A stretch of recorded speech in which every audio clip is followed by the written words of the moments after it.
अस्सलाम वालेकुम फ्रेंड्स, उम्मीद है कि आप सब खैरियत से होंगे। तो आज आप लोगों को बताने वाले कि जिस्म के 5 हिस्सों से मसाज करने से मुर्दा जिस्म को ज़िंदा किया जा सकता है। ज़हनी परेशानी, असाबी खिंचाव और तनाव, दिल और दिमाग की कमज़ोरी, यादाश्त बढ़ाने के लिए, मैदे के निज़ाम की इस्लाहत के लिए, बीमारी के बाद कमज़ोरी को दूर करने के लिए, शुगर के मरीज़ों की कमज़ोरी दूर करने के लिए, ख़ुसूसन डिप्रेशन के लिए, हाथ पाँव काँपते हों, चाल में लड़खड़ाहट हो, इन सब बीमारियों में ये टोटका बहुत फ़ायदेमंद है। आप लोगों ने जिस्म के किस हिस्से की मालिश करनी है जिससे आप लोग को बहुत सारी बीमारियों से आप लोग बच सकते हैं।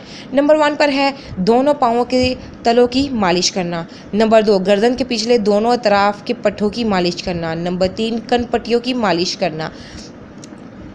नंबर 4 दोनों हाथों की हथेलियों की मालिश करना। नंबर 5 टिखनों के ऐन पिछले और पिंडलियों के एहतमाम पर जो एड़ी के ऊपर पट्टा खिंचा हुआ होता है उसकी मालिश करें।